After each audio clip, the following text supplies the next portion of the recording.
Hello everybody, welcome back to Evolve. We're going to be playing as Goldie in this one. We're on Barracks against Rogueval, Tech Hank, Maggie and Markov. A team that's not that great, fellas. I'm just going to say that straight away. We'll do BOG in this one. In parts because obviously the bot doesn't understand how to play Tech Hank properly. We do this bit every time this pops up. We'll do traversals as the perk. We will kick it off. Tech Hank's strength comes from shielding his teammates when we're not fighting the monster. However, the bot only plays him as regular Hank, who shields during fights with the monster, so he basically only provides chip shields, which doesn't do anything, especially against Goliath, who is the highest DPS monster in the game. But it is what it is, as I say. Rogueval is good into DOT-based monsters, of which there is probably only Meteor Goliath relevant to that, because I think she shipped with him, if I remember rightly. I can't remember the timeline. She definitely came out with the addition of Meteor Goliath though, around that time period. If you don't know what this is though, 4v1 ASIM from 2015, ladies and gentlemen. Pay attention to that atmosphere, animation quality, all the good stuff, you know. This is where this genre could have gone, or, you know, it's a very long road to convince people that it's been held back for 9 years. Sooner people start pushing for improvements, maybe we might see a better version of Dead by Daylight, you know? Get armor regen. If I didn't already do it at the beginning, I should say as well, I do apologise about the voice today. This is being recorded after, sorry, even my brain's still fucking in knots, man. I got heavily intoxicated the night before, basically, that's all you need to know. So my voice is a bit shot. We did alert birds there, which is going to tell the hunters where we are.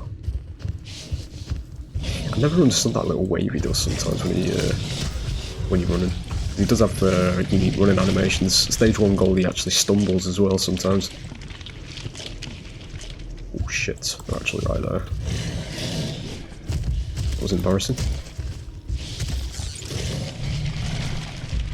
Right, we're going to get up here because I have a feeling I can hear jetpacks very close, so we don't want to be caught in here because we will just die.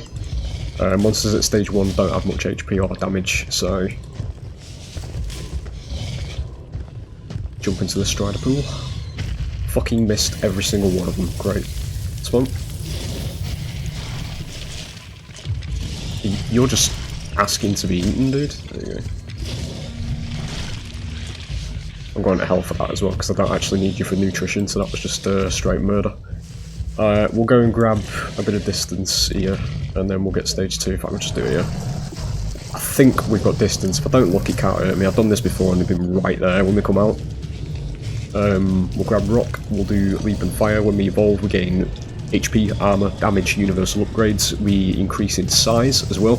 So we're now stage 2, this is where the fighting will begin. So the game's not hunter favoured anymore, it's now 50-50. Just going to re-grab some of the armour that we lost.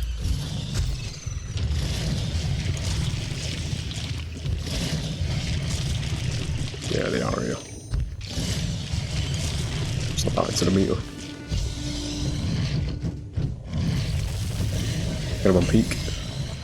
Splash. So, okay, we don't want to be standing anywhere near that. Right, usually in a fight, you want to go for the trapper. With Maggie in this particular instance, I'm taking a lot of that. Because Maggie is in charge of this dome, you can see around there's the blue wall. Should be a charge down. Good. Carry on there because we did drop armour. Goldie's armour doesn't really last too long in a fight. So he is, in all respects, quite a very fast-paced monster. It's like I always say with this, whenever we do play Goalie and there is a short video, you either die quickly or you kill him quickly. Do get poison hits, which is going to give us quite a bit of damage. Jesus Christ, that's a lot of wildlife. Please allow me to get some of it. Good. I've attack Hank in this instance, we'll just go and try and get some other strikes. That's a bot, by the way, using a vantage point there. They're actually really intelligent, the bots in this game. See how she's maintaining line of sight on him all the time.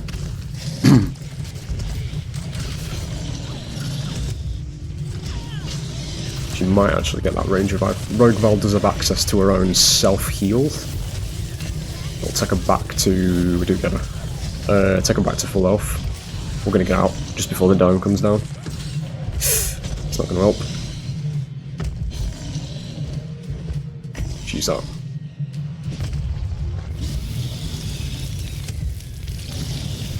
We are going to go for one more here. You can use your HP as a bit of a resource. We're not going to evolve straight away. You do get to decide when you do it.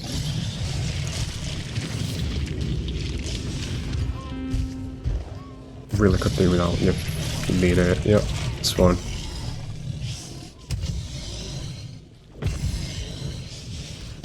Doesn't mean the hunters will have to fight them though. Trapjaws are more of a monster deterrent than Hunter one though. The hunters can kill them really quickly, but they take quite a bit to kill as a monster. Between the goalposts. Yes. So again, Maggie is going to be the target because we are trapped at the moment. Shit, I didn't quite have my flame breath up. Good, we do get that. The splashes.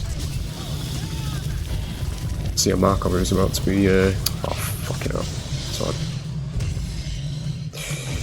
Really would like to get that. I'm not going to be able to now. That's Goliath's best buff. That's going to be ability cooldowns I've just lost. Right before we go stage 3 as well. A bit of a shame. Yeah, we'll grab stage 3. Straight in the centre. Do you have the distance? So monsters at stage 3 are in their final form, ladies and gentlemen. As we always say, now we turn it into a bit of a catchphrase. This is an ASIM that doesn't hate its power role. The hunters in this game are deployed by their very role to stop me from getting to stage 3. And when you actually do get to stage 3 in this game, the game rewards the monster for this, rather than just, you know, waiting for the weaker side to make as many mistakes as possible and just fucking showering them in rewards, you know, which is what we've currently got at the top of the genre. So here, ladies and gentlemen, you're going to see what an ASIM actually is, you know. Because in this particular instance we have reached stage 3, this would denote that the hunters have played quite bad, because usually a lot of games back in the day as well did always end at stage 2, either with the monster killing the hunters or the monster dying itself. And simultaneously, if the monster does reach stage 3, the monster player is rewarded. Now, this positioning that you're seeing right here is absolutely fucking dog shit, and you really should not be that close to yourselves when you are fighting a stage 3. I could just hit it with that. Dead.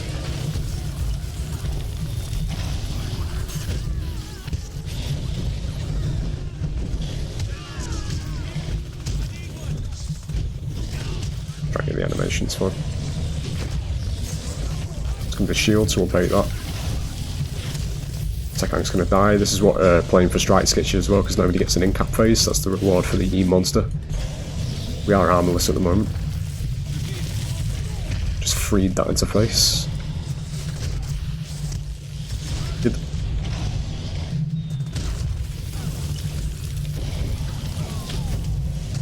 Try and go for the full sweep. Got 20 seconds.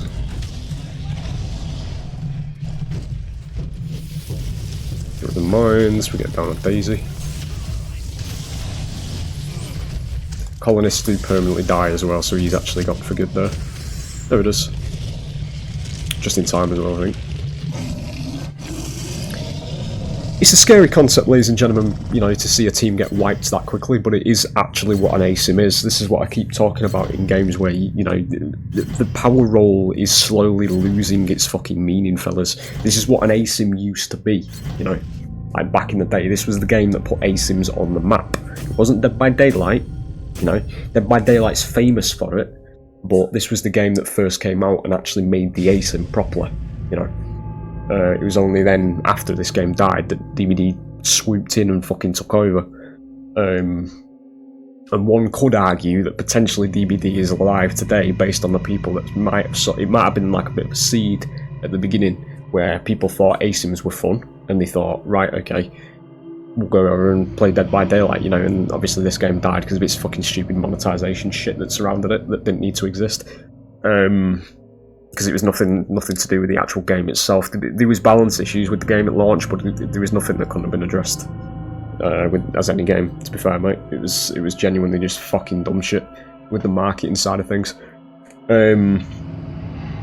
But yeah, that's what ASIMs are like. That's what power rolls are like. I still walk into Survivor games whenever I play Survivor on Dead by Daylight, not expecting to escape, mate, because I don't give a shit if I die in Dead by Daylight. But apparently 90% of the fucking Survivor player base do, and because Behaviour only listen to them fucking whining people, you've now got an ASIM where the power roll is slowly becoming the bigger and bigger fucking joke every single release, because they can throw grenades at you, they can plant C4s on generators, they can kick you in the fucking face whenever they're now vaulting through windows, you know. But, you know, you voice these concerns over there, and it's like, oh, fucking hell, no. That's perfectly normal. They do it in the movies, boys. They do it in the movies. Oh, you know, these people in the movies that are repairing 5 generators in a very small amount of time, yeah, do it in the movies, you know. In this the movie that's always been a time-based ASIM, you know. Fucking hell. Right, it is what it is anyway. There you go. Hope you've enjoyed the gameplay, and I will hopefully see you for the next one, fellas. Bye.